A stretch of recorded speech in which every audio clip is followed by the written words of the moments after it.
вечер на всички. Много сме щастливи да сме заедно с вас и да посрещнем един човек, който се грижи за природата, за хората, за всички нас.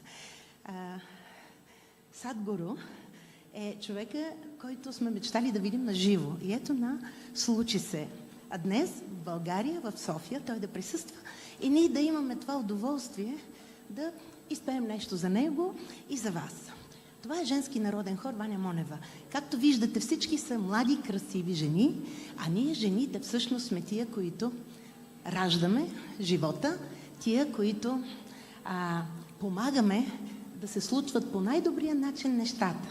И затова тук с нашата песен ние ще направим така, че всички да повярват в истината за нашата земя, за почвата, която ние трябва да пазим много, за да може да продължи просто живота. И тъй като ние сме носители на живота, ние жените, много държим да се направи всичко възможно от всички хора по света да се вслушат в думите на Sadhguru, за да може да съхраним нашата хубава, красива земя. Знаете, България каква богата почва има. Колко вкусни са нашите плодове и зеленчуци, които ражда. Затова поне ние тук в България трябва много активно да започнем да се грижим за това. За почвата, която всъщност дава нашата храна, силата, живота. А нашите песни идат от нашата земя. Сега ще чуете и те са послания към всички вас. Благодаря ви много, че ще отделите време да чуете нашите послания чрез музиката.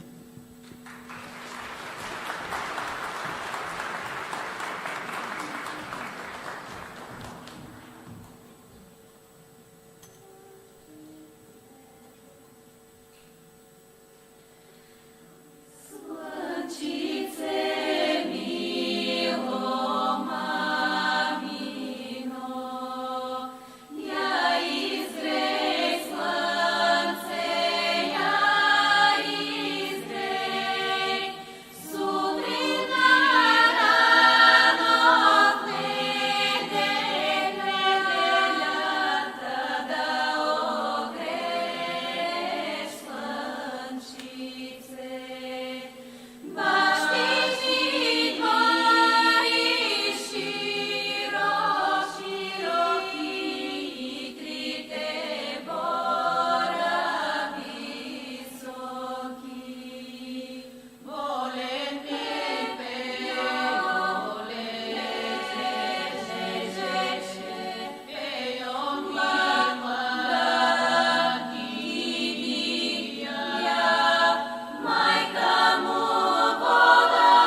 mamila, gugu, gugu tele galabei, yana ludo mamila, gugu, gugu tele galabei, yana ludo mamila, gugu, gugu tele galabei, na Chicago mamila, gugu, gugu tele galabei, na Chicago mamila, gugu, gugu tele galabei, nenaido, ni te yoro, nenaido, me mori vaše selo mori do trio, vaše selo do trio, mori prvo yoro mori Petrunki, prvo yoro Petrunki, no Petrunčica mori yorovo, Petrunčica yorovo, Dijana ludo mamila, gugu, gugu tele galabei, Jana ludo mamila, gugu, gugu tele galabei, Petrunčica, Petrunčica, Petrunčica, Petrunčica, najsepana marina dane, najsepana dane, co mori na stanie, co mori do Petrun, na dane do Petrun, kamari spečem kosi mori kitkaro, spečem kosi kitkaro, ni znoze si mori čeklika, znoze si čeklika napre, Petrunko, male, male, Petrunko, male, male, Petrunko, male, male, Petrunko, male,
A huge round of applause, everyone, for Cosmic Voices Choir.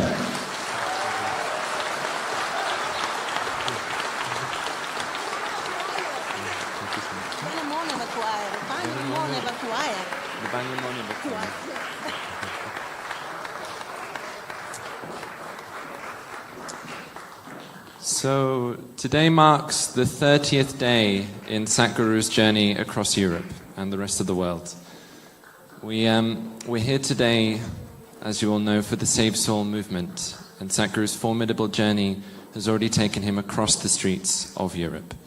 We'd like to play you a short video which covers some of the highlights of this journey so far. And for those of you joining online and in the room, we'd hugely appreciate it if you could support the movement with the hashtag SaveSoil and tagging the profile @ConsciousPlanet. Are we with him? Thank you so much.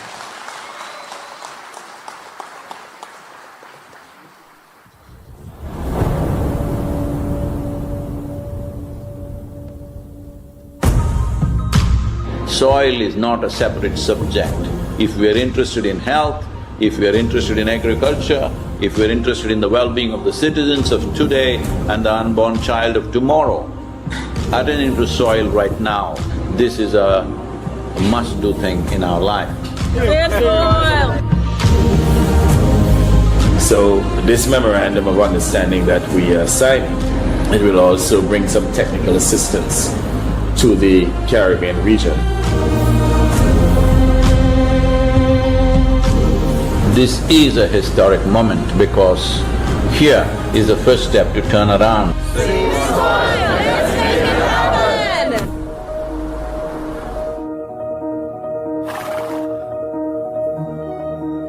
It's an extraordinary campaign. You know, it's shocking and unnerving. Wish you a very successful, joyful, exhilarating journey. I will take care of the acceleration and joy myself. Yeah. What I need is, next 100 days from 21st of March, we want the whole world to talk about soil.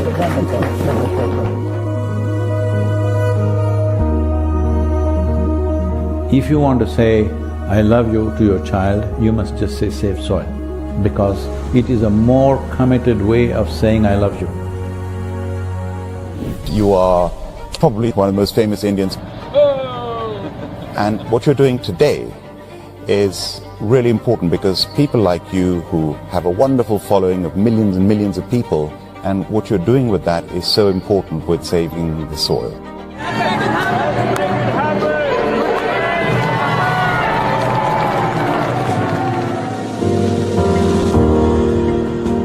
In the last 20 years, over 300,000 farmers have committed suicide.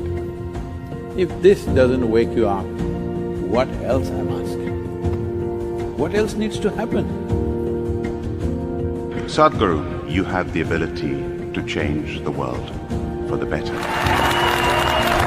This many people, 6,000 people, with today's technology available, various platforms available, if you make up your mind, you yourself can reach 3 to 4 billion people.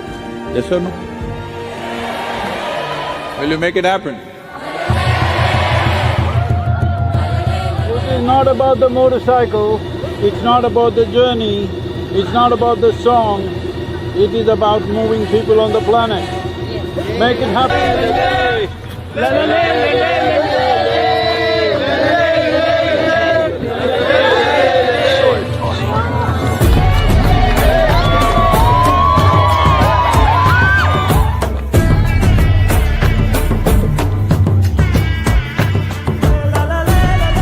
I don't have many followers.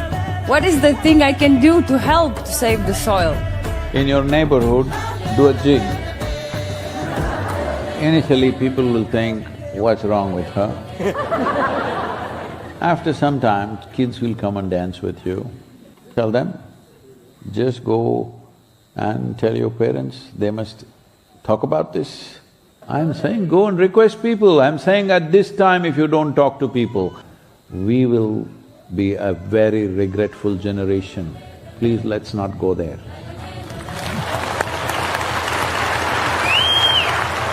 I think if we all contribute, then we have a really strong voice.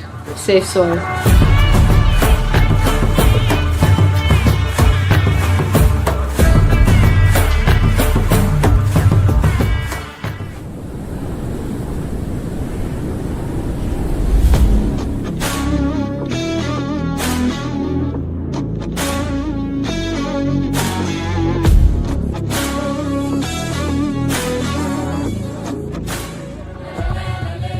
Event is about to start. There is a lot of crowd still waiting for us to get inside. Do you has been so much excitement, and everybody is so excited to hear Sadhguru talk about SaveSoil.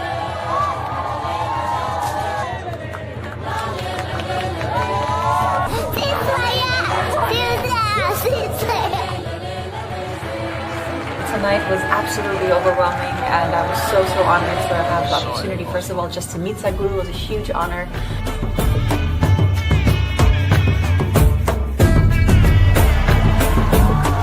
Sadhguru is very charismatic, and he says it as it is.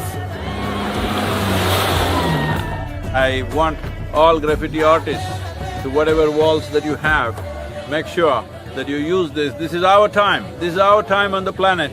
What we do here is our business. Let's do the right things and save soil, and let's make it happen.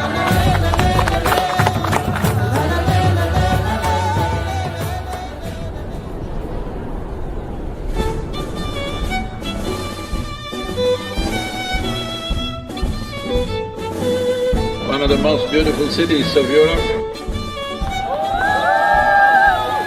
It is time that we in 21st century show that we are a mature citizens of this planet, that we want long-term well-being for ourselves and future generations. This is the opportunity. Save Soil is that moment.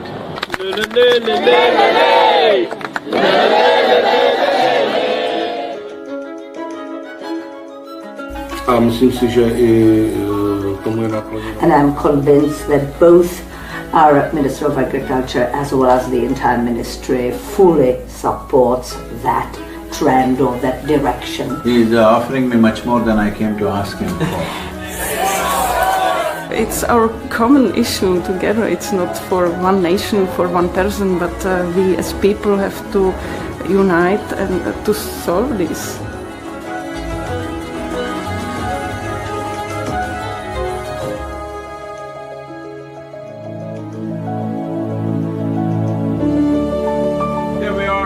In this wonderful city of Vienna, soil is a common denominator to bring all of us together. Make sure the world gets it now. La la la la la is your mantra for now, for these 93 days. And above all, don't pick a fight with anybody, it doesn't matter what they're doing, because we need everyone. Yes, I know war is an important thing, but it's such an important thing that we can do without in our lives. At least from here on, cutting-edge technology should not go into military weaponry. This you must pitch for.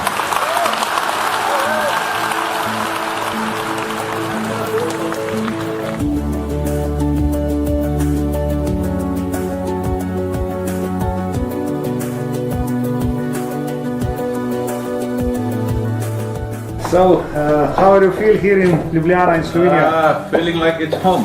Rešimo prst!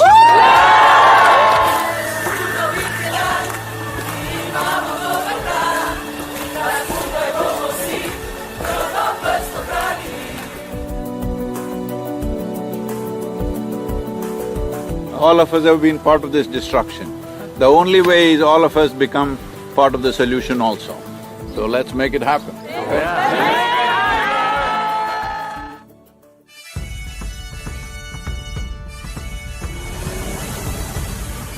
Riding on to Italy.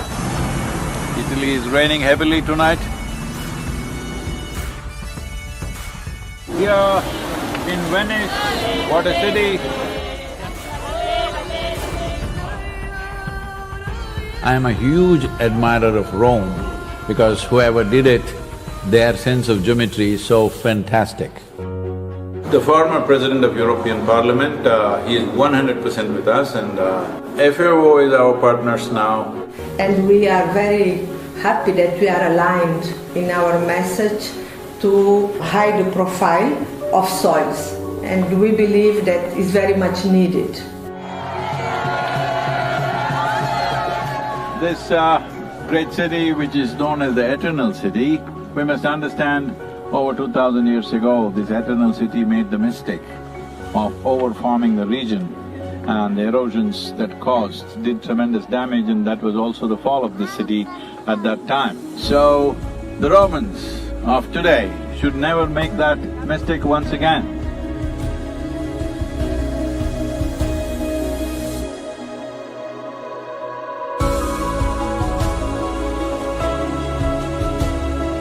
Here we are in Geneva. I think it's a message of urgency, but it's also a message of hope. So I would really like to thank Sadhguru for his leadership. The global movement led by him addresses the soil crisis by mobilizing people around the entire world.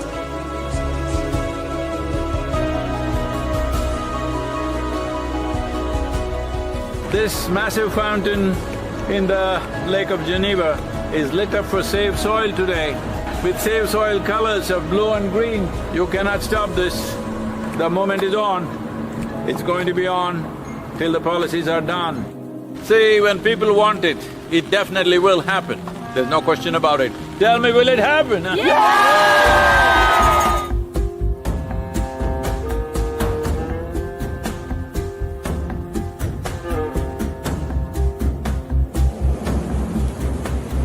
And in this cold, slippery road and winds are picking up speed.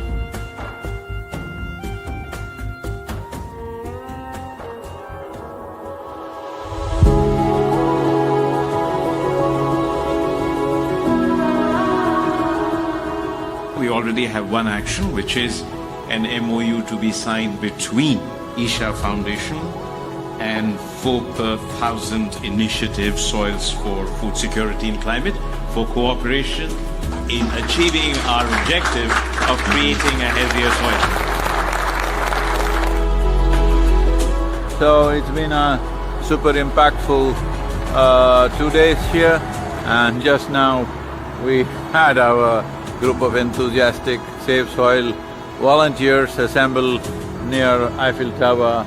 It's fantastic. France has been great.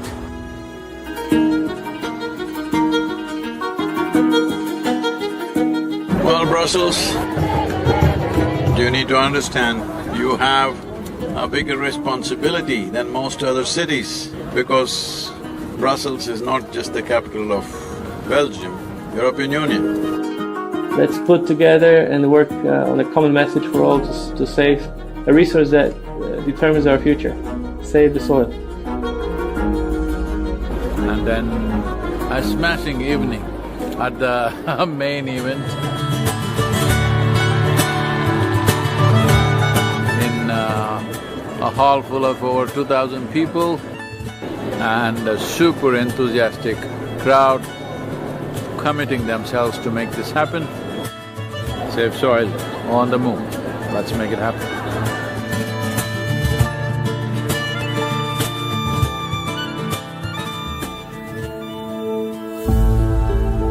Embarking on such a journey is quite extraordinary. We therefore highly appreciate your SaveSoil campaign. SaveSoil, let's make it happen.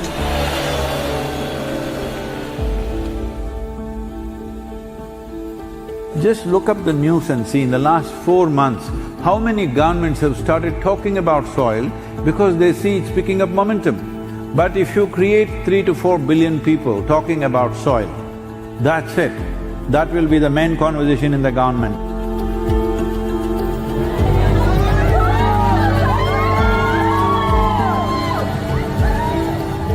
The Education Ministry in Germany has now come into the picture officially and asked all the children to do artwork to support SaveSoil movement.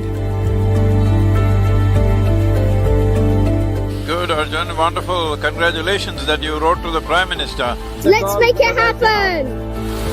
So, on the way to Bratislava, well, the road surface is not great, too many puddles of water, so can't maintain very high speed. It's great that all of you are here in Bratislava. Nobody ever imagined 100 years ago that we will have to save soil of all the things. Thank you for coming to Slovakia. It's wonderful, and I'm very happy that with your campaign. Would you like to come in the kitchen and cook with me a little bit? Why not? Without soil being rich, food won't be rich. Without food being rich, our bodies will not be a full potential. The old heroes always built something which stands up like this But the new heroes are those people who will nurture the soil which always lies beneath our feet, never stands up.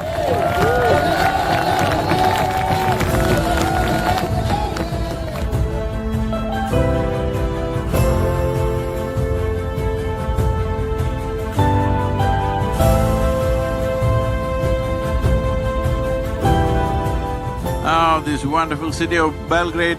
The UNFAO said something which really deeply hurt me, is the soil that we are consuming right now belongs not even to these little children, belongs to the unborn child. This is an expression of our love and responsibility for our own lives and the future lives.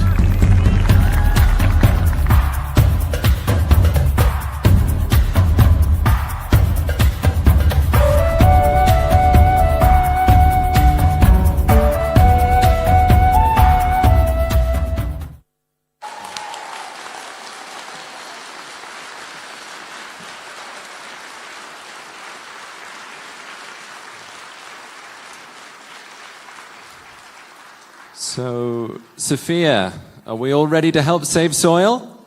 Come on.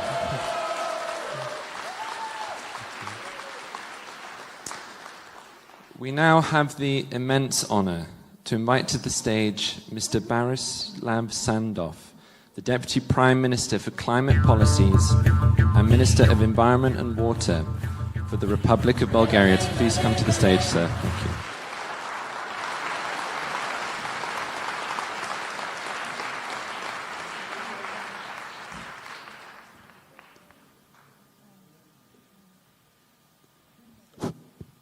In English or in Bulgarian? In English. Okay. It is a big pleasure for me being on this position at this moment where Sadhguru is taking part of this campaign in Bulgaria as it was, it was so powerful. The video that we watched and an overview here, I know that many people they couldn't join us because they're just outside, which means that Bulgaria is also part of this campaign, and this is very, very enthusiastic for me. Save the soil, this is like saving the life, because soil is part of the life. It is the biggest living ecosystem on the earth. And it is the responsibility of us and all the stakeholders. The people, the scientists, the politicians. We need to act. We have to take part of this. Maybe in Bulgaria I could be more, how to say, better words that I can use. But soil, as I said, means life. And Bulgaria has a great diversity of soil, biodiversity, of people. We know how to reflect each other, how to be together. And it is our common responsibility to act locally on different types of soil, but most importantly, to have the organic part of the soil. As Sadhguru said previously today, in the meeting that we had in the ministry,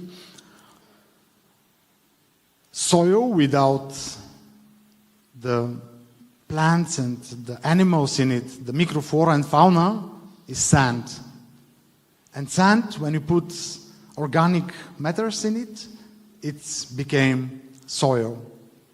It used to be said that we are coming from the soil and we are going to the soil. In Bulgaria, we have another word for soil. It's the same word as the earth. We call it zemya, also for the soil and for the planet. We understand how important it is. And it's not just to feed people. It is part of the whole environment. It's the most neglected but one of the most important landscapes, the soil. And one more time, it's a pleasure for me, it's a pleasure for us that Sadhguru is here with us. I'm pretty sure Bulgaria has the spirit, traditionally, but also in the future. We are part of this change, and we are going to save the soil. This is our responsibility. Thank you, Sadhguru.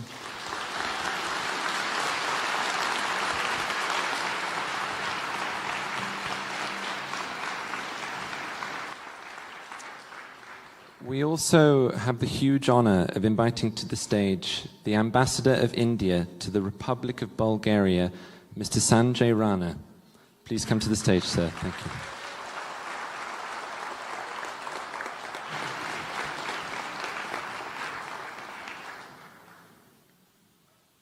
Yesterday evening, it was quite cold in here, and we were shivering in our homes. And I was thinking that there is this man,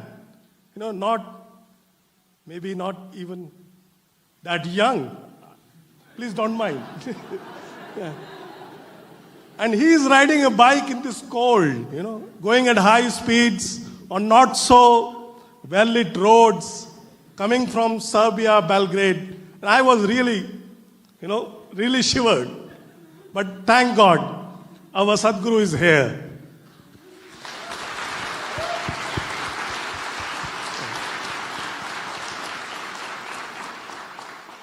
Sadhguru is a man of many facets. It's not easy to explain him. A yogi, a mystic, visionary, but a very practical guru, a best-selling author, a man who is of many talents, but one thing is for sure, he has dedicated his life to people, and his Isha Foundation over the years has involved people in changing our world for better. And he is a man who has involved men and women in moving mountains. And he is together with us to spread a message. As he says in one of the interviews, it's not about his journey, it's not about his motorcycle, it's about the message of the Save the Soil. And today, here is the man who has been talking to the United Nations all over the world and who has mobilized millions of people to share with us his message. And as the Deputy Prime Minister for Environment, who himself is a big activist, he has spent his life working for these very issues, said very clearly, Bulgaria is a very receptive country to these ideas. India and Bulgaria are two ancient civilizations. Our people are very similar. We care for our earth. We care for our nature. We care for our soil also. So thank you, Sadhguru, for coming here with your message, and we are looking forward to listen to you. Thank you. Let's give a big hand to Sadhguru.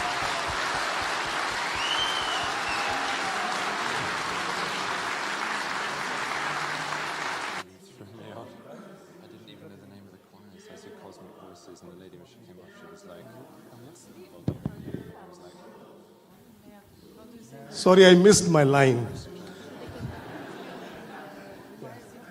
This is the time when I invite Deputy Prime Minister to the stage. And Sadhguruji, please join us to the stage.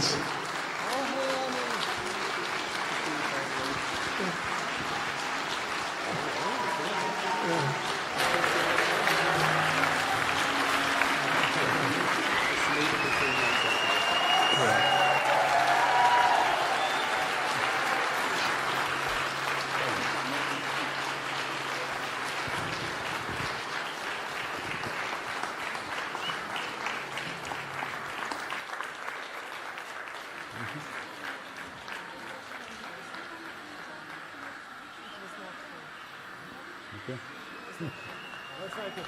Yes, let's make it happen. Let's make it happen.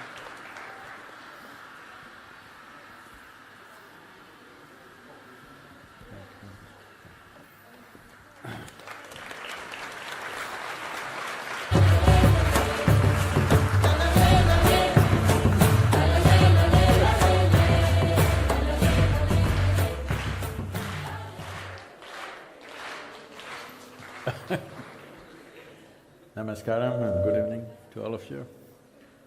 I'm sorry I cannot say a word in Bulgarian. Somebody told me what is thank you, but I've forgotten.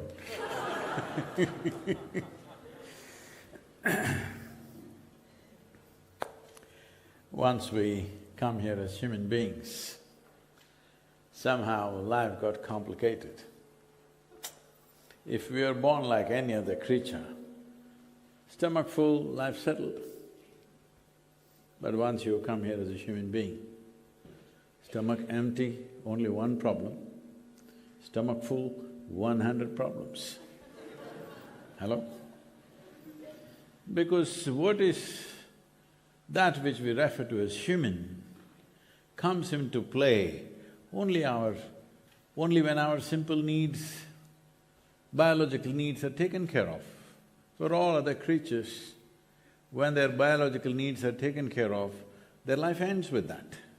But for a human being, life begins only when our fundamental needs are taken care of. What we refer to as human comes into play only then. So this possibility of what a human being can be has led to so many issues and problems in the sense see, if you were born like other creatures, 90% of your life would be fixed by nature. 10% latitude you would have to do your own kind of tigerness. Hello? You do? Oh, you're a tigress at home? No, if you're doing little clawing and biting, that's being a tiger, okay? So, for all other animals, only small 10% latitude is there to be individualistic. But for a human being has come largely unformed. Only 10% nature is fixing, rest 90% is left in your hands. This is what human beings are confused and suffering about. Essentially, human beings are not suffering their bondage, they are suffering their freedom. They can be any way they want. Right now, you can sit here and make yourself miserable, please don't do that. I was just or you can sit here joyfully. Both are possible or no? Both are possible. It doesn't matter what nonsense I am speaking, you can be either joyful or miserable by yourself, yes or no?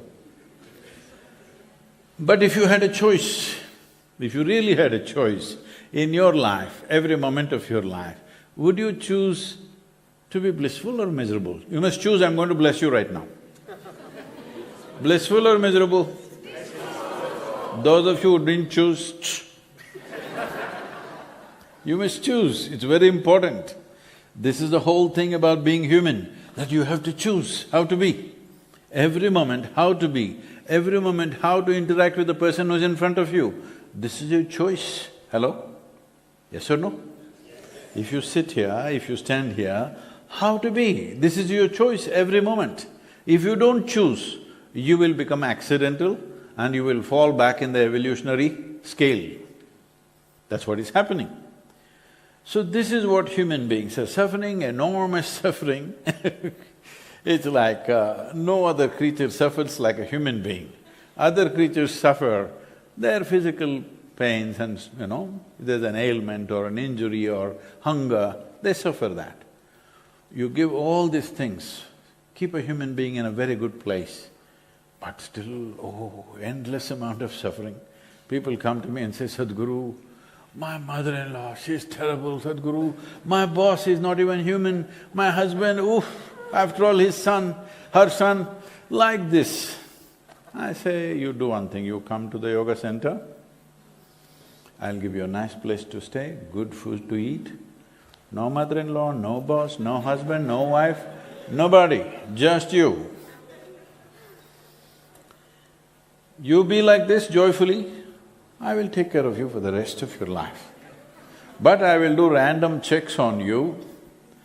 If I find you miserable, I don't believe in feeding misery. We'll stop feeding you.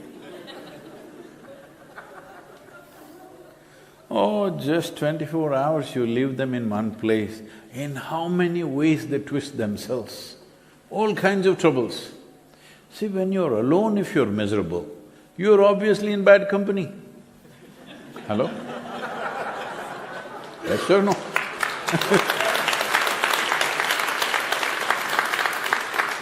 If I am with you and I am miserable, I can say, it's because of this guy I am miserable. I am sitting here alone and I am miserable. Hello? Now, Sadhguru, we came to save soil, what are you telling us? This is what I'm telling you. Why we have come to such a ridiculous situation, that which is the foundation of our life. When I say foundation of your life, even in terms of evolution, you are here today only because of what happens in the soil. It is the soil microbial activity which generates life. Whether it's a worm or an insect or a bird or a tree or an animal or a man or a woman, everything comes from this. But why have we come to this ridiculous situation where we have to worry about the soil, which has always been there for millions of years? This is all it is. This is the case of a potato farmer who wanted to eat apples. He went to the right tree, the apple tree. But out of sheer habit, he started digging the earth for apples. When he did not find any, he became furious, furiously dug. Then the tree came down upon him. That's what happens. This is just where humanity is right now. All this damage has happened not because of some evil design from somewhere. There is no one man or one group of people sitting and saying how to destroy the planet. There is no such thing, though some people would like to believe that.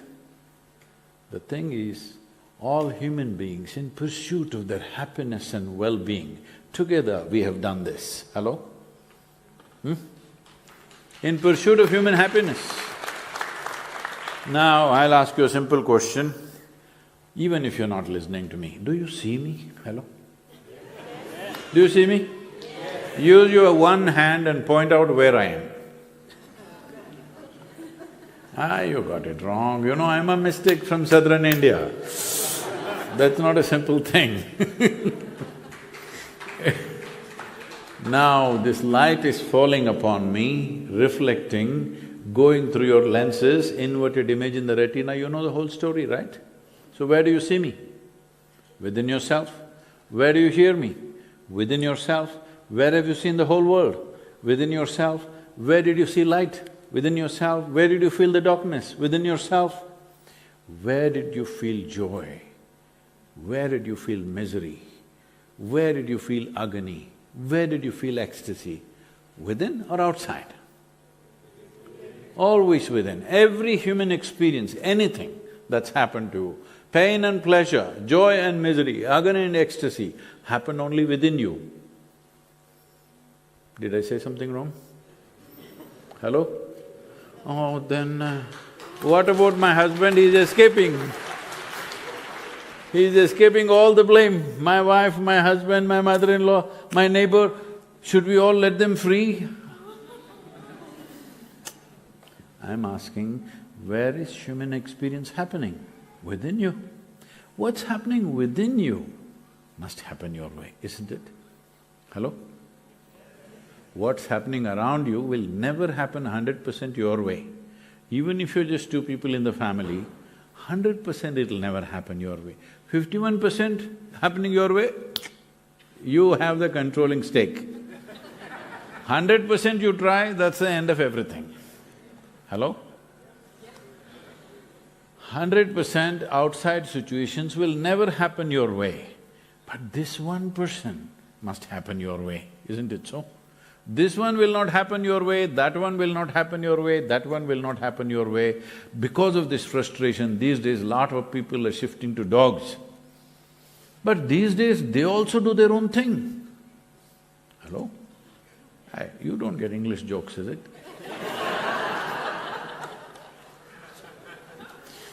Hello? I can't translate it to Bulgarian, okay. So, people are trying to make arrangements which are an insurance. Now I married you, Everything should be the way it was on the day one. Oh, you're in for a serious disappointment. You all experienced enough or no? Yes, okay.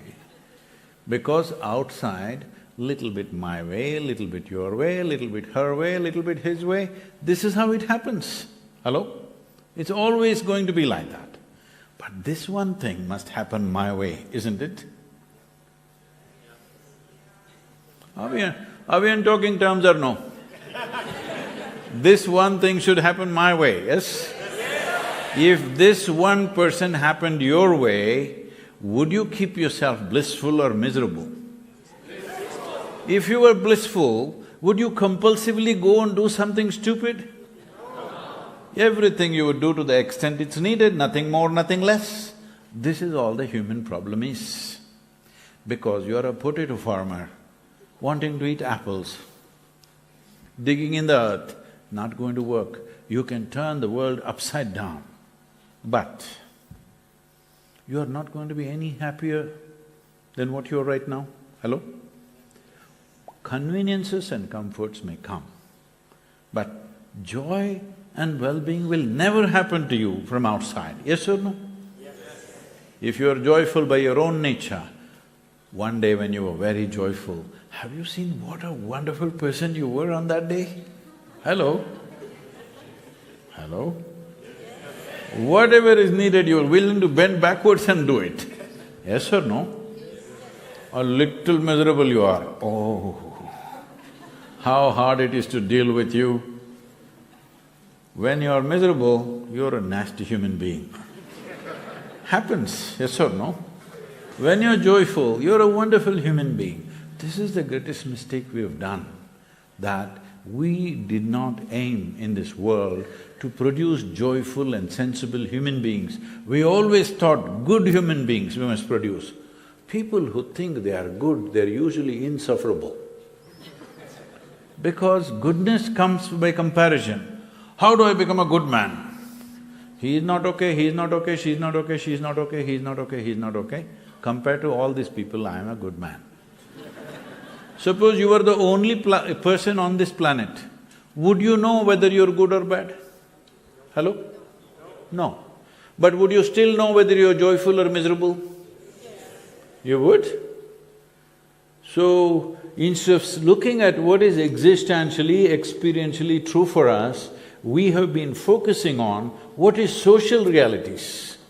This is a big mistake. And now, instead of understanding what is happening within your mind in terms of thought and emotion is your psychological reality, we are assuming that it's an existential reality. If you have nasty thoughts, if you have troubling emotions right now of anger, fear, anxiety, whatever else, I don't want to give all the examples because you may learn.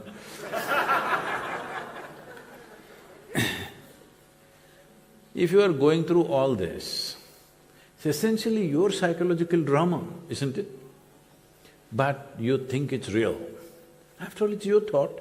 You could make it whichever way you want. Right now, we'll do a simple experiment. Hello? All of you, close your eyes, think of a tiger. Boom, did it happen? Hello? Yes. Think of a flower, rose flower. Did it happen? Yes. A mountain. Did it happen? An ocean. Did it happen? See, you are very competent. You can think of whatever you want. If you can think whatever you want, is there any room to make yourself miserable? But the problem is, you saw the tiger and you thought it's real, ooh, shivering. Huh? Whatever you see in your mind, what you make up, you're beginning to think it's real. You're misunderstanding your psychological reality as existential. Can I tell you a joke? No, because so many of you looking so serious. Can I tell you a joke, sir? This happened. a lady went to sleep. In her sleep, she had a dream. In her dream, she saw a hunk of a man standing there and staring at her. Then he started coming closer and closer and closer. He came so close, she could even feel his breath. And she trembled, not in fear. And then she said, "What will you do to me?" The man said, "Well, lady, it's your dream."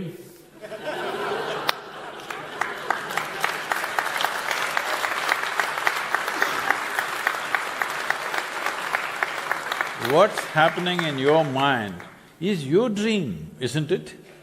So right now the problem is not even about life not happening the way you want. Your dream is not happening the way you want. What is this? Life doesn't happen the way you want, but your dream not happening the way you want, this is a serious psychological issue. Hello? Yes or no? Yes. Say right now, can all of you… Okay, let's do this. Can you do this? Sitting down. Can you do this? Can you do this? Okay, this is great. You're in control. Suppose I ask you to do this, your hand are tit. What will we think? Something wrong? Some ailment, isn't it? Hello? If your hand doesn't go where you want it to go, if it does not do what you want it to do, some ailment or no? Similarly, if your mind does not do what you want it to do, you think it's an ailment. Hello? It's a case. Only convenience is, everybody is like that only. That is how it is in a mental asylum usually. It's only the doctor who looks like a nutcase. Everybody else looks quite normal.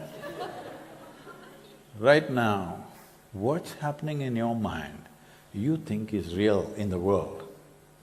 This is a case, isn't it? You generate a thought and you become miserable. You generate an emotion, you become miserable. Huh? Case or no? Serious case, isn't it? And how much misery this is causing. Because of this misery, to alleviate this misery, we're digging up the planet like crazy, thinking more things and more things and more things will become better. More and more and more, all that's happened is, houses have turned into warehouses, but people are in the same place. 100 years ago, how happy people were, how happy you are, you think it's gone up? Hello? No. I won't say it's worse, maybe it's the same, but physically we are far more comfortable and we have conveniences that nobody could dream of 100 years ago, yes or no? Yes. We are the most comfortable and convenient generation ever in the history of humanity, do you agree with me? Yes. But all this is going waste. You're even driving chariots, which even emperors could not afford. They all drove with 4 or 6 horses. You're driving 400 horses? Hello? Yes or no? What are you driving? Don't tell me, don't tell me. That's a poor cousin. A lot of people are driving 200, 400 horses. I'm saying what royalty could not afford 100 years ago, common citizens today have, yes or no? Yes. But it has not worked in terms of human experience, because human experience comes from within. Comfort and convenience comes from outside. Human experience has to come from within. If we go in pursuit of happiness, we will destroy the world and we will not get any better, which is what is happening right now. The soil that we're talking about is the cream of the world, cream of the earth rather. When I say cream of the earth, the top soil that you are enjoying, which is producing variety of… How many types of food do you have in Bulgaria? Many. All that you're enjoying is because of the topsoil. And many other things that are coming around the world. The very body that you carry is soil. The clothes that you wear is soil. The furniture that you're sitting upon is soil, actually. Just everything in your life, everything that you ever recognized as life, a worm, an insect, a bird, an animal, human beings, all are products of soil. The only question is, will we get this now? Or will we get this when somebody buries us? You'll definitely get it then. It's just a little late. Just a bit late. Hello?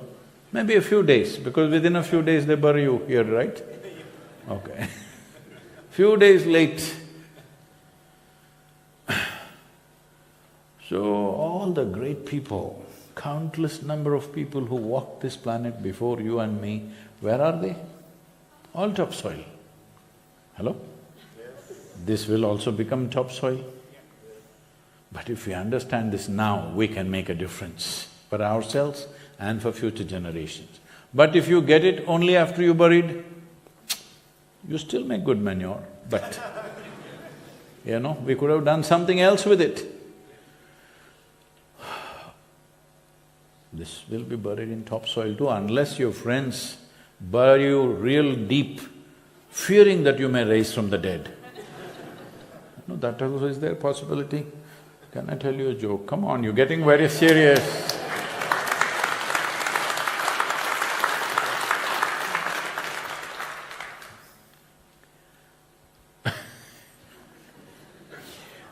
The one reason why human beings have lost their ability to perceive life just the way it is they become dead serious about their life. First, you must be serious and then you must die. But when you're dead and then you're serious, it's wrong order of things. Hello? When you're alive, you may get serious one day and you will die after that. But first you're dead and now you're serious. Dead serious is not a good thing. So this happened. There was a couple in Texas. Anybody from Texas? No, I'm just checking before telling a joke, because Texas people always carry guns, So, there was a couple in Texas. It was their dream to go to the Holy Land, Jerusalem. When they were in their 20s, they planned to go to Jerusalem, but then they got married. Then some time went in honeymoon. Before honeymoon was over, children started coming. 1, 2, 3, 4, 5 happened. That took some time and children had to grow up. They grew up and then they went to go school, then they had to graduate, then they did their undergrad, they got married, grandchildren came, usual things. You do one thing, the rest will happen. So time went away, now they were in their mid-70s and they got the opportunity to go to the Holy Land. And they went to Jerusalem. They were overwhelmed, walking the same street where Jesus is supposed to have walked, going to that place where he is supposed to have walked upon water, all these things, it overwhelmed them. But unfortunately, the lady had a heart attack and she died. That also happens. Then the husband was preparing to transport the body back to Texas. Local people arrived. They said, no, don't do such a thing, because your wife has done the right thing, to die in the Holy Land. That's the best thing to do. She's done the right thing, we will do all the rituals here and ensure the best things happen for her. And because you have come from United States of America and you're distressed, normally we charge $24,000 for this. We will make it $18,000 just for you, because you're American and you made the dollars, so we give you discount. The man thought about it and he said, no, I will take her back to Texas. They said, oh, see, nearly 37 years of marriage and 47 years of marriage and you're distressed. You're not able to think straight. She's done the right thing. To die in the Holy Land is the best thing she can do. She's done that. Now don't do this. It costs $18,000 to transport the body to Texas, plus local charges there. This doesn't make sense. We will give you a super discount, $12,000. Let's do it. This is a haggling place. The man thought about it and said, no, I will take her back to Texas. I said, why? Why are you doing this? You're not able to think at all. You lost it, Such a dear wife you lost, so you're feeling like this, it's okay. We will reduce it to $6,000. Let's do it, now. The man thought about it and said, no, I will take her back to Texas. Then I said, why? Why are you doing this? Then he said, in Texas, dead stay dead.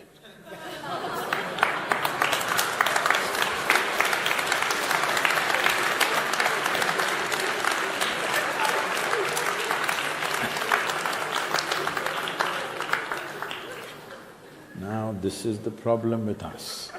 We have not come to terms with certain realities of life. The fundamental reality of life is, we are born one day, whether we live well or badly is in our hands, but we definitely will die one day. We will try to push it. Hello? We'll try to push the date a little bit. But are there any immortal people here?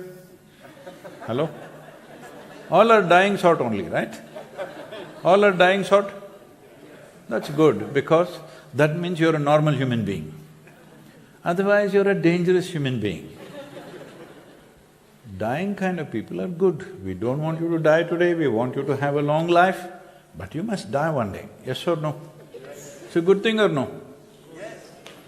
Otherwise, who will make space for the younger generation? We have to make space. It happened once. A rich man built a house in India. There's part of the culture that when they build a house, they will invite a yogi or a mystic or sage, some sage or seer to come and bless the house. So they invited a yogi. When the yogi came home, they didn't treat him like a yogi, they treated him like a king. They welcomed him, fed him nicely and did all the things, hospitality. In India, hospitality means it's a sure way to the hospital. Like that they treated him. How do you do your hospitality? Just like that? Yeah. Same. They did everything. And then they asked for a blessing. Husband and wife came and said, please bless our home. The yogi raised his hands and said, first let your father die, then you die, and then your children die. What?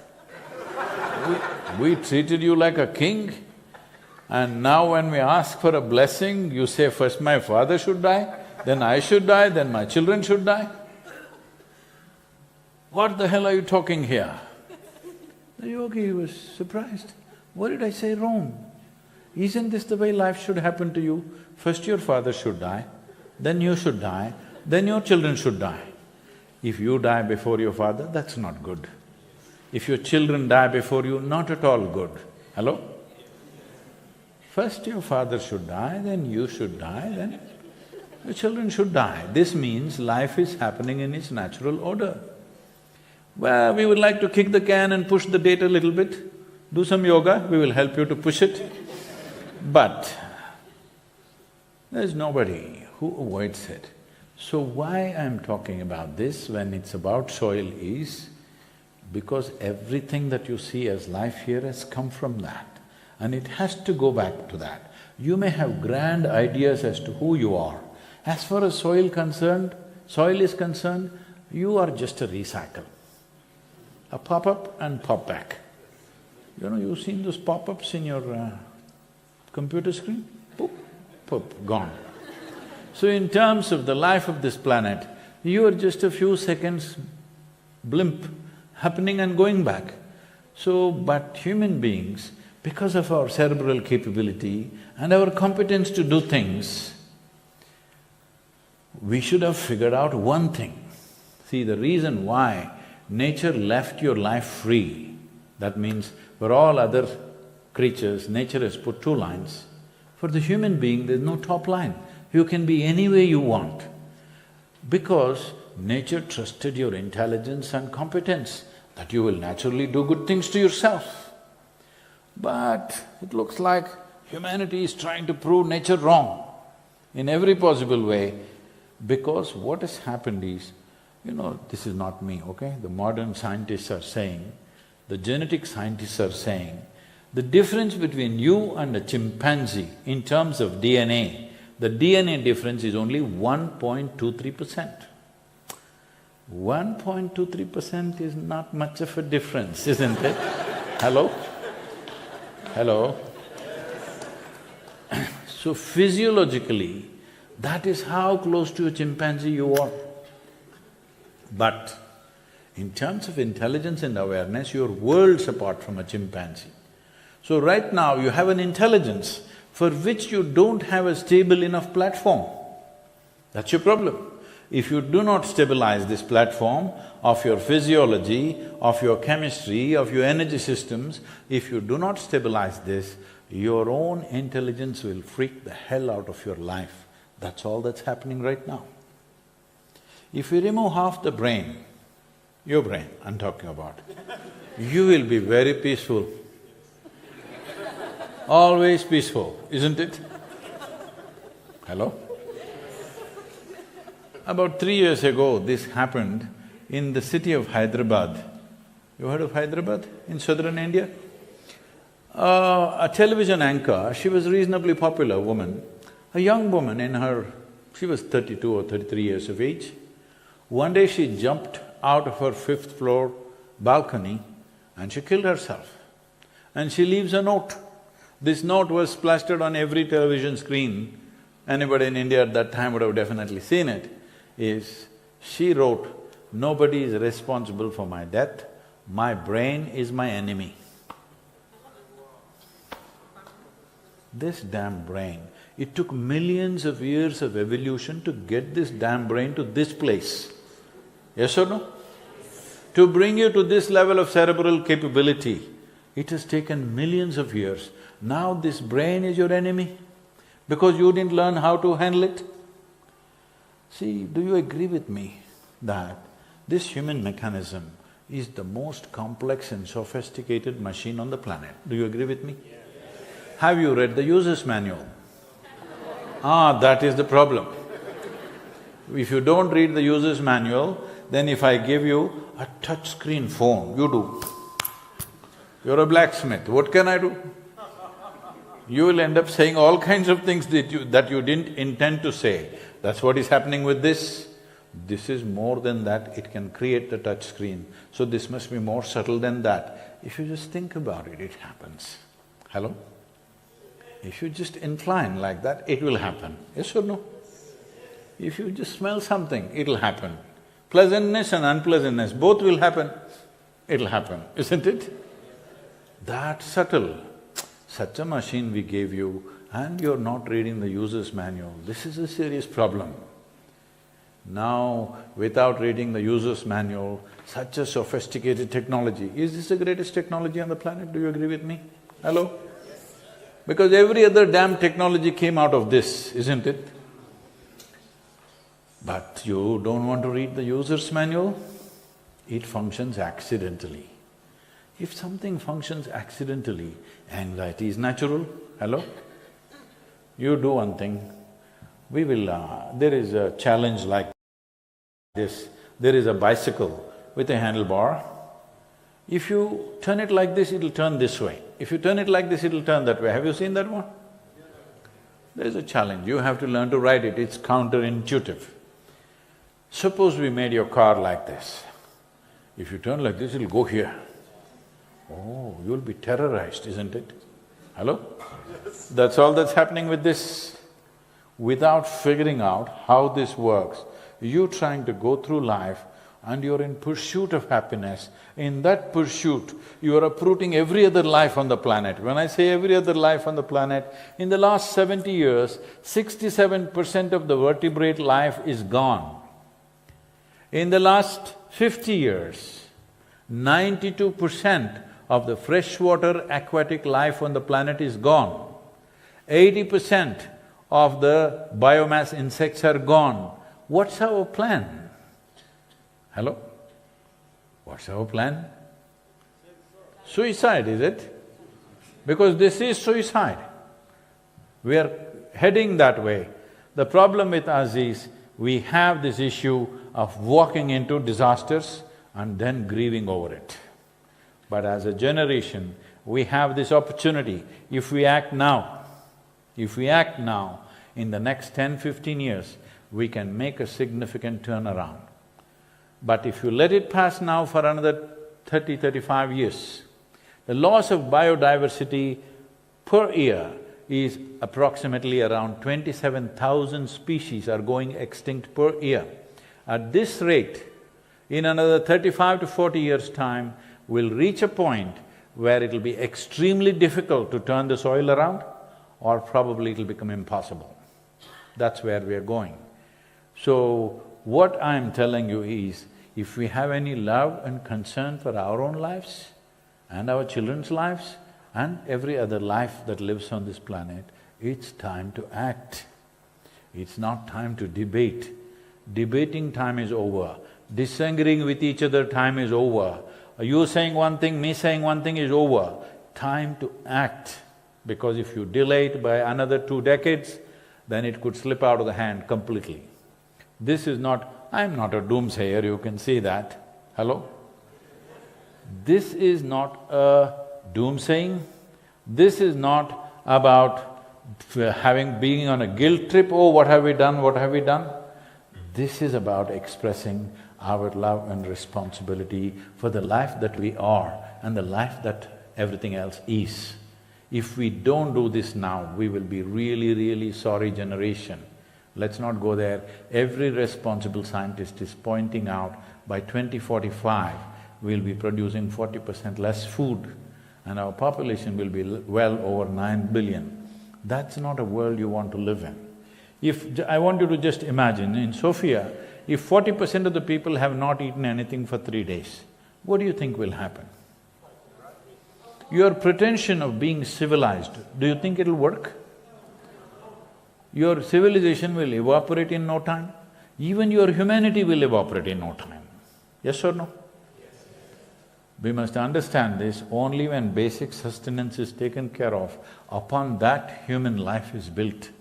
All the other nuances of life exist only because there is basic sustenance. Once that's in question, none of those things will be left. Right now, this year itself, World Food Programme is predicting at least half a dozen nations which will go, other than what already they were in famine condition, at least half a dozen poor nations will go into famine conditions this year. Last year they distributed food worth $9 billion. This year they want $15 billion. 2023 they want $22 billion. How long will you do this? How long can you go on distributing food to different nations? Food has to grow where people are. Hello? Food has to grow where people are.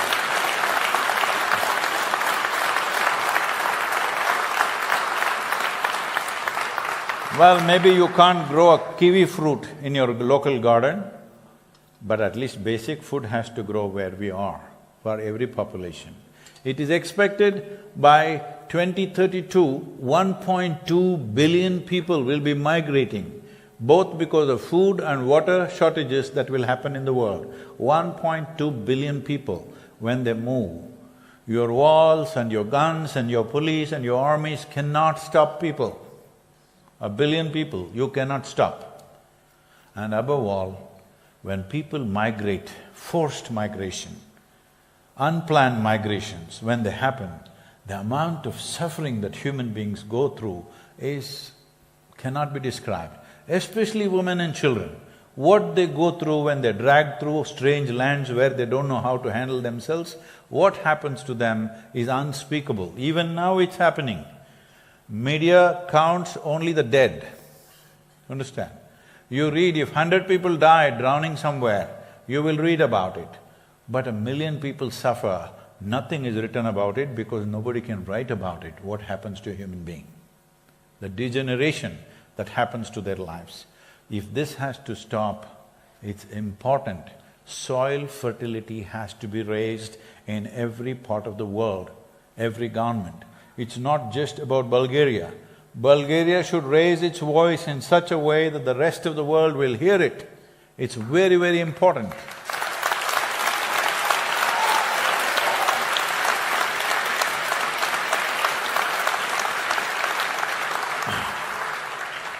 With the technologies that you have today, all of you have a small phone, you have phone?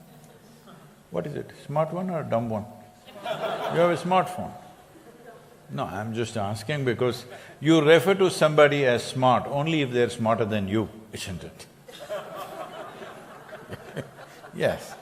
And if you have such a smartphone which is even smarter than you should not be just sending only silly messages on that. Hello, young people, I'm telling you.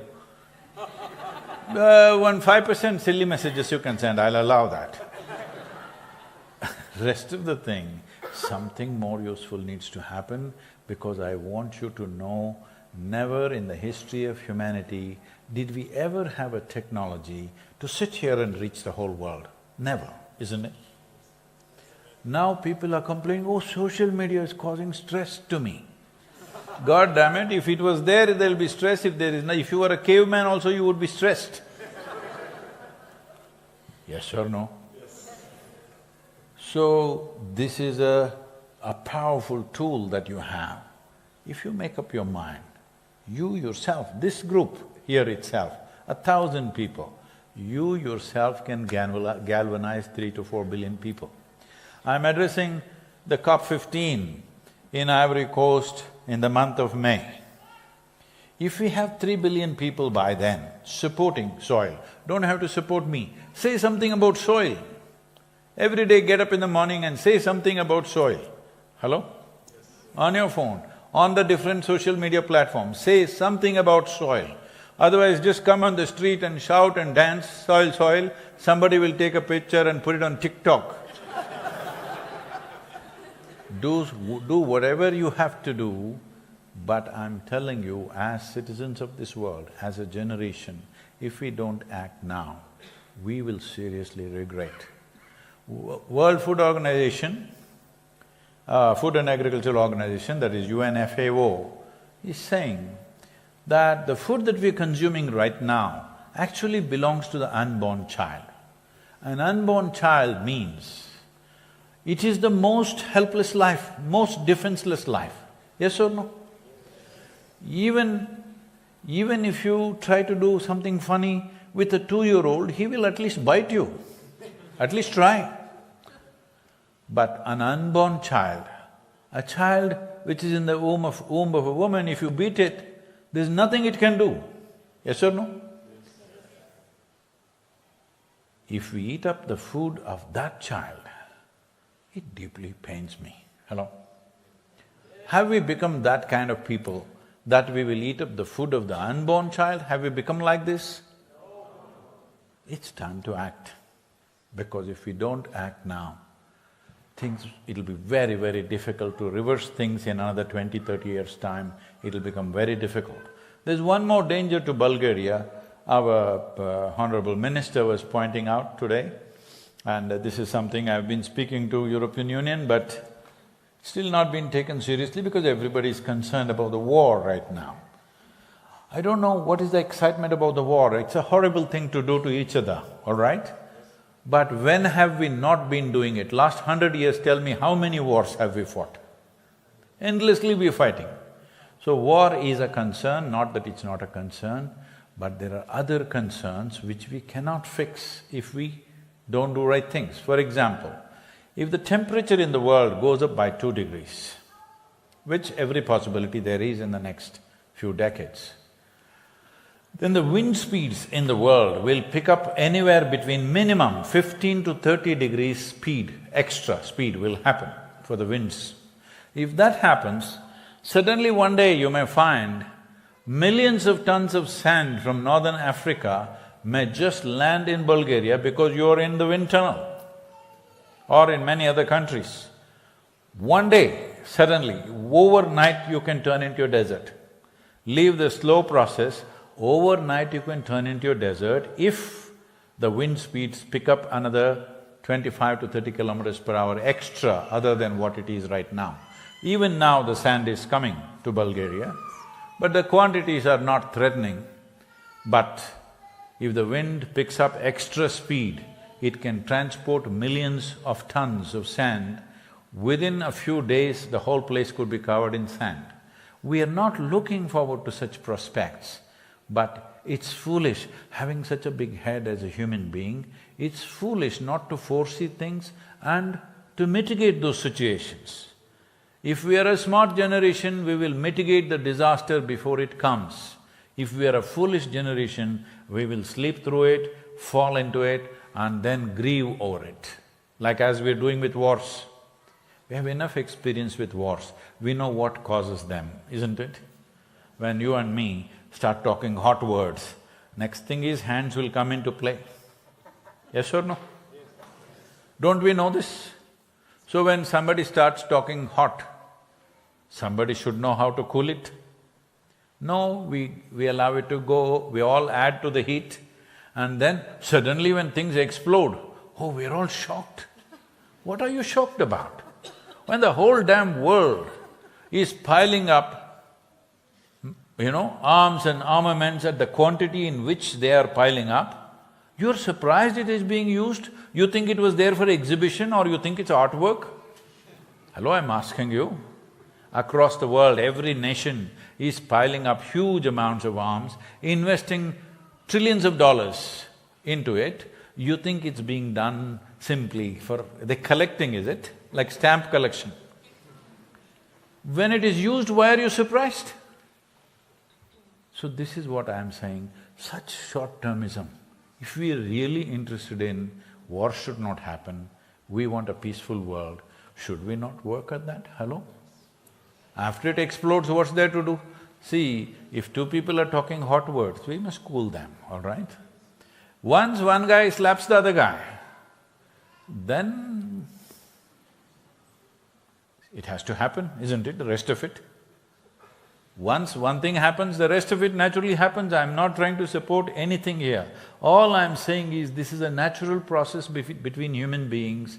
If we do not mitigate hard situations, inevitably it'll end up in a fight somewhere. When it happens to us, we are shocked. When it's happening all over the place, we thought it's natural. Hello? When every movie that you see, the only way to settle any dispute is to bash somebody's face. Why didn't you protest, I'm asking? Hello? Every movie that you see, every television show that you see, can any argument be settled without punching somebody's face or shooting them? Hello? Why are you not protesting? You're liking it, even your children are shooting everybody on the games. Hello? Yes or no? Even your little children are learning to shoot somebody all the time, isn't it? Why are you not protesting and why are you shocked when bombs explode, when people shoot at each other? If children shoot on the television screen, shouldn't adult mature into something little more?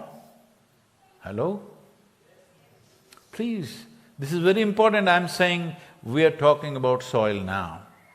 This needs action.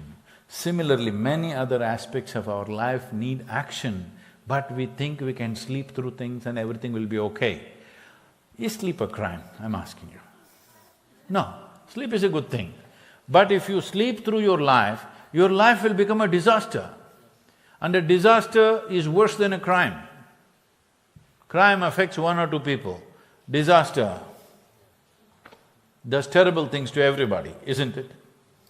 So, with so much technology, with so much knowledge, with so much ability to communicate, if we do not create what we want in this world, when else are we going to do it? If we cannot do it, when else will you do it? When we have the tools in our hand that we can communicate to the whole world about something that matters to every life on the planet, if we do not transform that situation, it simply says we don't care enough, isn't it? There were times when people didn't have means, now we have the means. We must do it. Hello?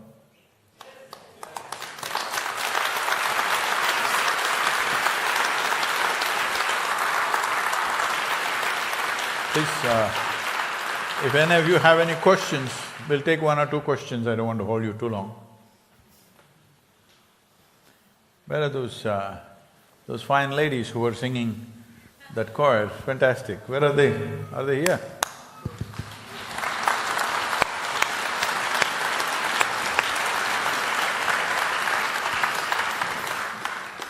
Namaskaram, Sadhguru. Where are you? Okay. I've seen on the internet that you like spending time in the mountains, like hiking or mountain trips like Kailash. And as I'm a hiker, can you tell us what draws people to the mountains and what attracts us to go there? Thank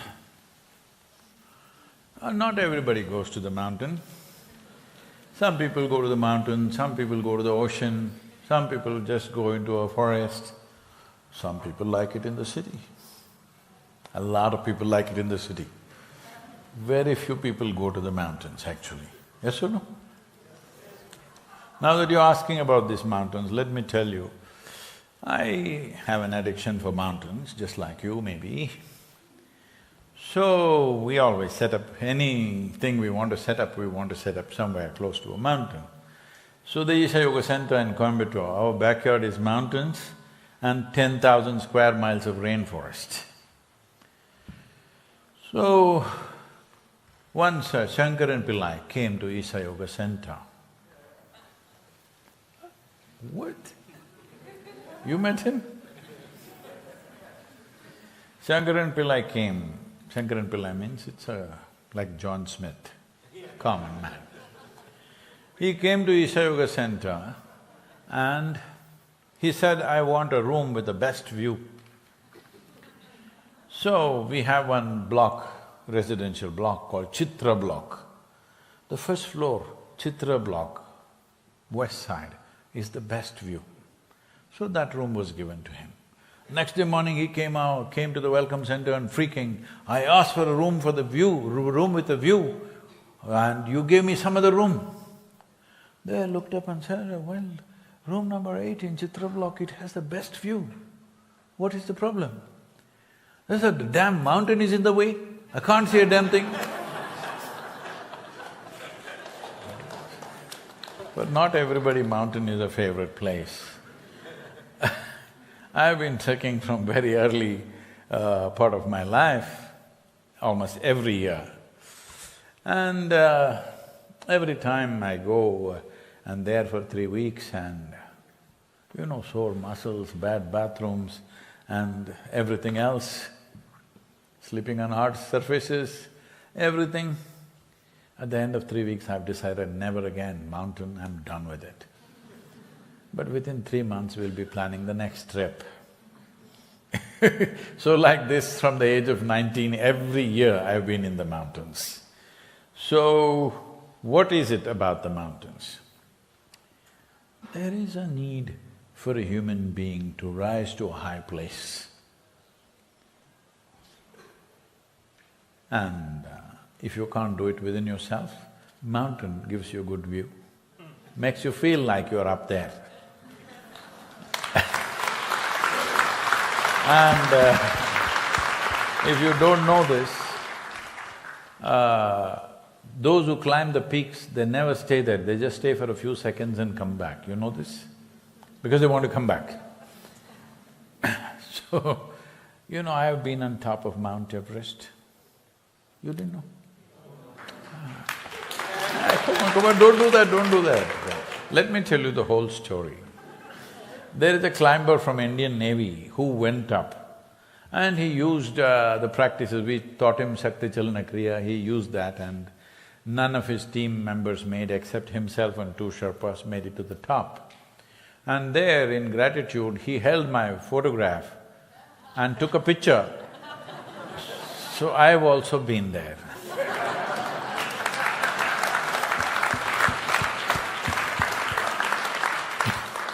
And he was telling me, after all this training and getting there, He was there for about 4 seconds to 5 seconds because it was already… sun was setting, it was evening and it was severe winds and cold. He just stood there for 4 to 5 seconds, took one picture, waved Indian flag and got down. So, this is the experience of mountain for most people. They go to the peak but they quickly want to come down. So mountain is just one more part of the world. One thing is, if you have big ideas about yourself, it crushes you. Yes, if you're thinking too much of yourself, it really crushes you. That's a good thing about the mountain. That any part of nature can do, but mountain does it slowly, gently, needing you to become nothing. By the time you get to the top of it, whatever big ideas you had about yourself, everything you feel like a tiny little worm out there. That's a good thing about a mountain.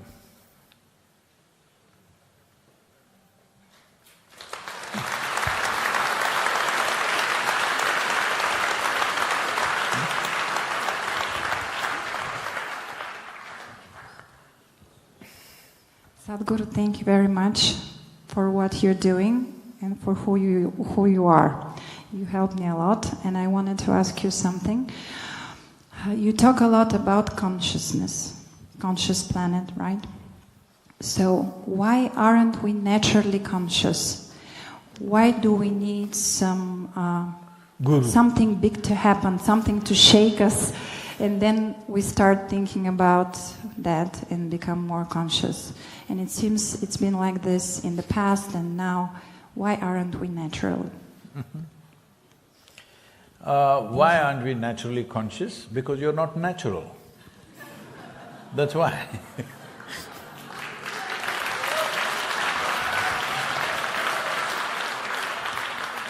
So just see, how much of your life is life and how much of it is your psychological drama. Please look at it. For most human beings, not even 1% is life, 99% is their own psychological drama or social drama. Hello? That's the only problem. If you reduce your psychological drama or make it in such a way that you're a good director, that means drama is happening as you want. If you're a good director, drama should happen just the way you want, isn't it? You're the director where drama is going wild. Then where is the question of being conscious? Because everything is happening, even psychological situations are happening accidentally, life situations will be the same consequence. For most human beings, at least those of you who are here in this hall, nothing really terrible has happened because you're still alive. Hello? If you're alive, nothing so terrible has yet happened to you. I hope it never does. But nothing too terrible has happened to you, you're okay. Because I want you to understand, you think, oh no, I lost my money, most terrible, I lost this person, most terrible. No, I want you to look at this. Have you been to a funeral? Anybody's funeral? You've been. That guy is lying down like this. You go and tell him, what is the best Bulgarian food which is everybody's mouth waters? What? Huh? Banita. Banita? Banisa. You go and tell him, Banisa, Banisa.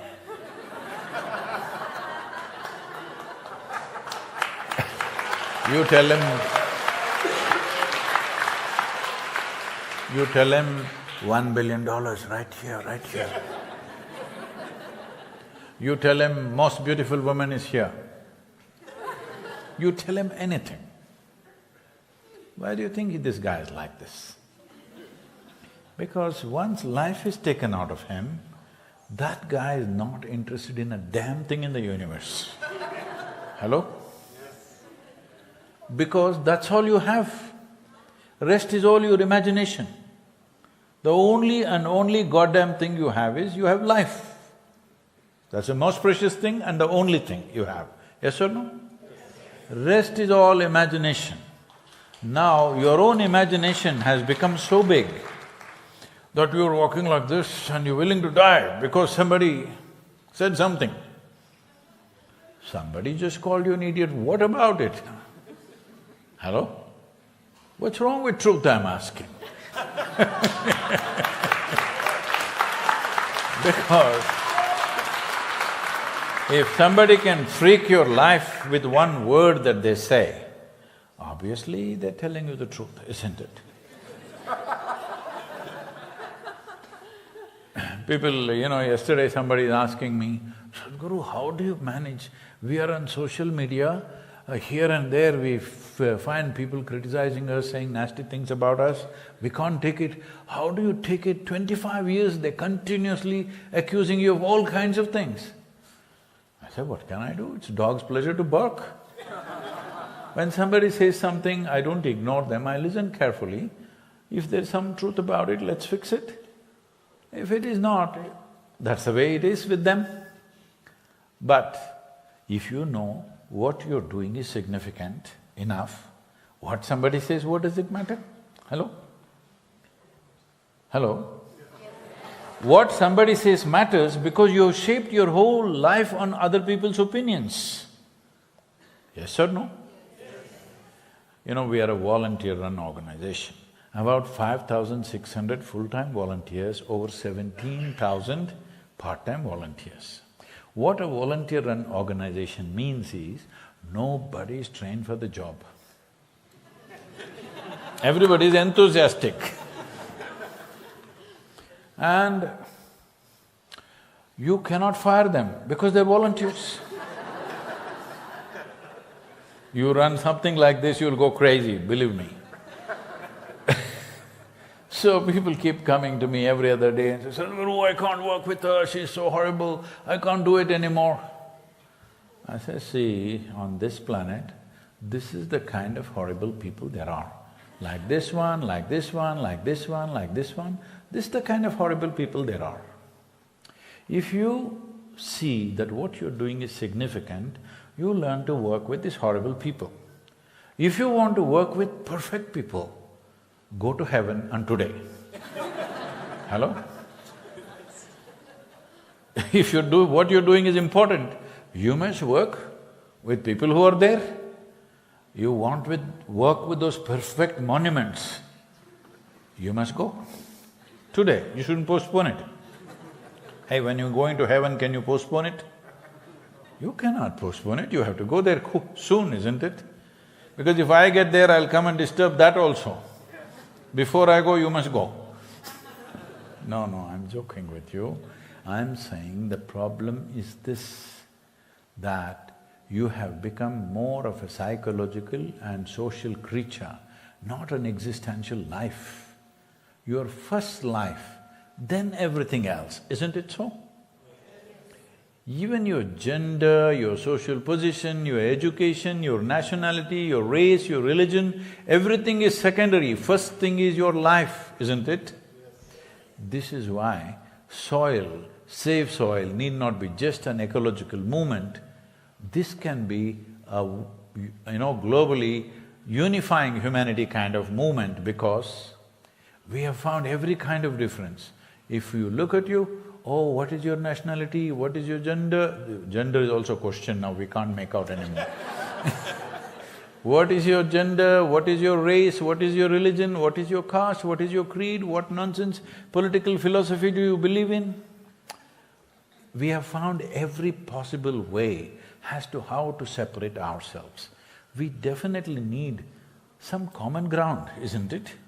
If you do not understand what is cosmic consciousness, at least understand the very body that you carry is soil. Yes or no? Yes. Oh, I'm Bulgarian soil. Suppose if I die in Bulgaria or they bury me in Bulgaria and you die 100 years later, I'm giving you 100 years extra, okay? You can't complain. You die 100 years later and they bury you right next to me, then your body also becomes part of the soil without any resistance, my body also becomes part of the same soil. Will we get it now or will we get it then? That's the only question we have. So when we say consciousness, we are talking about a dimension beyond the boundaries of this body. What is it that makes you and me separate? This is my body, that's your body. This is my mind, that's your mind. Here and there our minds may overlap, but my mind is my mind, my body is my body, your body is your body, isn't it? But when you say life, there is no such thing as my life and your life. This is a living cosmos. You captured some, I captured some. It is like two little children are blowing soap bubbles. This is my bubble, that's your bubble. Poop. This is my air, this is your air, is it? I'm asking. Hello? Is it so? This is my air and that's your air? There's no such thing. Similarly, when we say life, we are talking about that. When we say soil, we are talking about that. There is no such thing as yours and mine. This yours and mine is to play a little drama, you got to be you, I got to be me. If you're making a drama, I don't know what's the mythological dramas here, what do you have to play, huh? Let's say you're playing Ramayana. All of us can't be Ram, all right? Somebody has to play Ravan. Hello? Yes or no? All of us will play the same role, is it possible? No, to play different roles, all of us are wearing different costumes, playing different roles, perfectly fine. But the moment you start believing what's happening in your head as reality, then you are breaking the world in many different ways and breaking your own consciousness into pieces. So this is all you have to do. People ask me, when an American lady came, she was very angry with me. She said, Sadhguru, how did this happen to you? I have been doing yoga for 40 years, nothing happened to me. And you just went and sat on that rock and it happened. Where is the damn rock? Oh, it's not in the rock, ma'am, but if you want to find the rock, I can point out, you can carry it home. It's just this. If you do not identify yourself with anything, you understand identity is just a role that you play in the world. If you don't take it very seriously, if you don't become too big of that, then to be conscious is natural. Your problem or the world's problem is right now this. See, in this vast cosmos, doesn't matter whether you're a scientific person or a religious person, you still don't know where it begins, where it ends, isn't it? Hello? Both do not know. That's a good equality, at least. In everything else they argue. Both men of science and men of religion, both do not know where it begins, where it ends.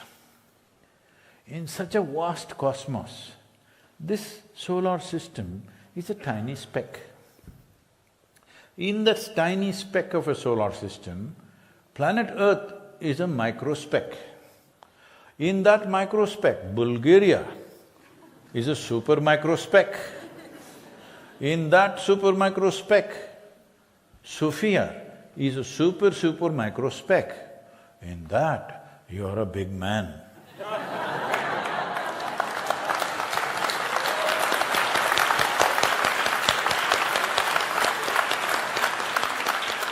This is a very serious issue. It's a very serious issue when such a speck of a life thinks too much of itself, only disasters can happen.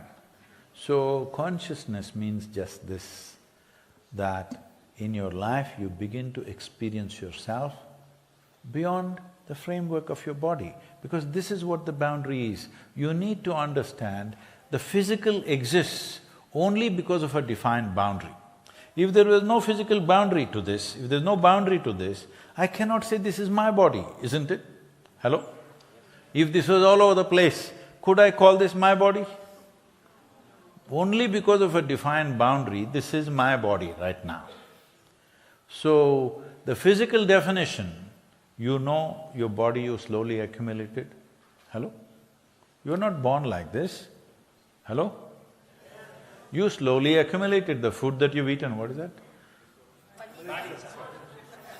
Banisa. Banisa. Oh, Banisa. Huh?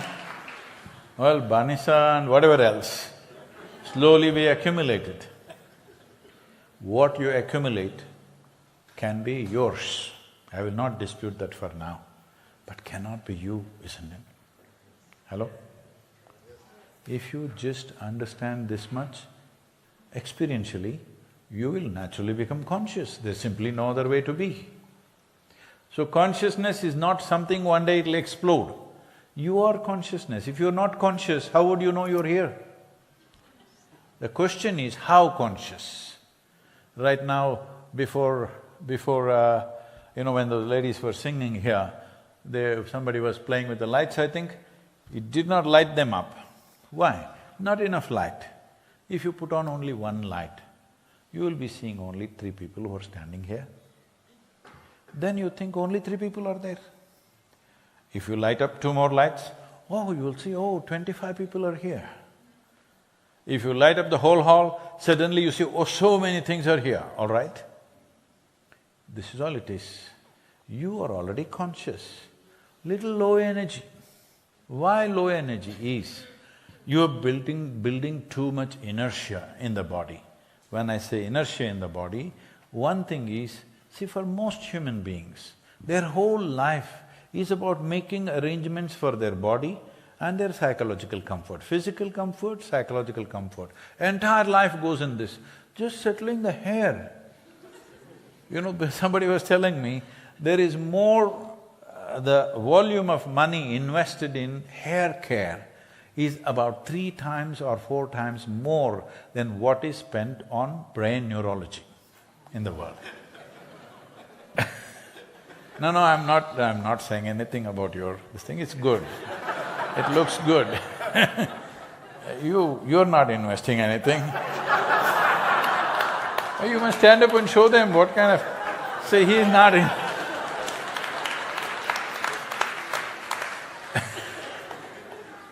So, I'm not commenting on hairstyle or this or that, I'm saying our focus is so wacky, out of place. The most important thing is, how do you experience your own life? That is never come into experience for most people because their thoughts and emotions are clouding everything. There may be rare moments where human beings are experiencing the life that they are. Otherwise, it's not in your experience. If you experience that, being blissful is very natural because you're no more a psychological case. This doesn't mean you don't have a mind. Like, if I want, I move my hand, otherwise I keep it here, right? That's what you're also doing. There's some like this, because that's a certain problem. Your hands and feet are legs are in control, they do just what you want to do. Right now, your mind is hopping all over the place. How can you say that you can ever be conscious when your mind is jumping all over the place? How do I control it? How do I control it? You don't have to control it, you need to liberate it from this compulsiveness. This compulsiveness has come to you because you've gotten identified with things that you're not. Will you get this now, or will you only get it when mortality takes over? This is all the choice human beings have. There are only 2 things in your life. There is a certain amount of time and a certain amount of energy. Time is rolling away for all of us, the same speed, isn't it? Since you came and sat here, you are 2 hours closer to your grave. All of us. Yes or no? Yes. We are. Because time is going away, we can't stop it. You can't say, yesterday I didn't use, let me rewind my yesterday and use it today. There is no such arrangement anywhere. Time is just rolling away. So the only thing you can manage is your energies. Depending on how you manage your energies, accordingly your life will become in experience. The pleasantness and profoundness is determined by that, and also the impactfulness of activity is also determined by that. How pleasant and how significant you being alive is within yourself, this will be decided by how conscious you are. How conscious you are depends on how bright the lights are, How bright the light is simply depends on how much voltage. So, there are methods and many methods as to how to raise the intensity of the life that you are. If you are very intense, you will naturally be conscious. Don't try to be conscious, because in the name of being conscious, people are telling you, be in the moment. What they're telling you is, see, I'm asking you this, can you be somewhere else and show it to me? Hello? Can you be somewhere else? No. You can only be here. So essentially they're telling you, do not think about the past, do not think about the future. As I said earlier, it took millions of years to get to this level of cerebral capability. Now somebody is telling you, do not think about the past, do not think about the future. The significance of being human is, we have a vivid sense of memory. That's why our lives are rich. And we have a fantastic sense of imagination. That is why we can do all the things that we do. If these two things you give up because somebody is giving you philosophy, be in the moment, well, as I told you, if you remove half the brain, you will be in the moment, always. The nature of human mind is such, you can run parallelly 24 streams of thought and still be perfectly fine with yourself. Only then you will do something significant. If you can't even think one thing at a time, you will get stressed. Then you need some attention to this, how to make this work, isn't it? You should never be the issue in your life. There are 1,000 issues in the world, we can pick up whatever we can pick up and solve them. But you should not be the issue, isn't it, in your life? But just please look at it, most of the time, people themselves are the big issue in their life, their own thought, their own emotion, their own actions, their own compulsions. So, being conscious means just that. Just raise the intensity of life, you will naturally be conscious. That's why everybody wants to climb on top of the mountain. When they stand on top of the mountain and look down, suddenly it looks like a different perspective. That's where you should be, always. The peak of your consciousness always feels like that. It's my wish and my blessing. This must happen to you. Now coming to SaveSoil, we will be speaking at COP15 in the month of May. We want to move 3 billion people before that. Why are we talking about these 3 billion people is, see, people are in the government, please ask them and see, do they have intention or not? They have intention, but they have concerns. If they invest in something that bears result after 10, 15, 20 years, will you people stand with them or no? This is the concern of every government on the planet. Will you be with them? That's all I'm asking.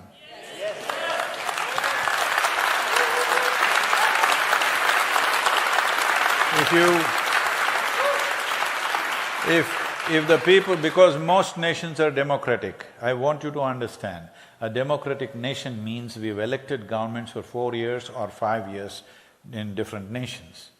You give them a 4-year term, and then what are they supposed to do? First you must understand, governments are not elected to do something fantastic.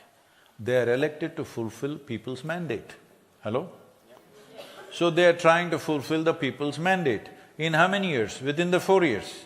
If you want them to invest in something which will bear result after 15 years, whenever any government did that in most parts of the world, the next election for sure they lost. Yes, this has been the reality of the world. So this is what we are trying to move in the world, people giving assurances to their governments, if you take steps to protect the future of our nation and our children, we are with you. Are you with them? Let's make it happen.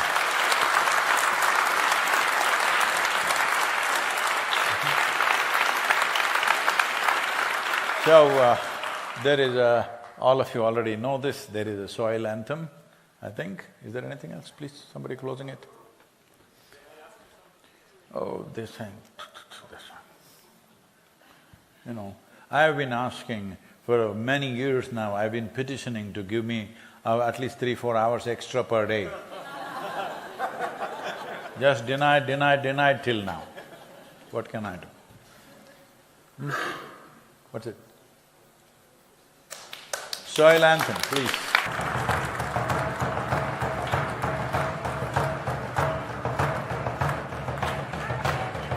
Hey, la la la la la la.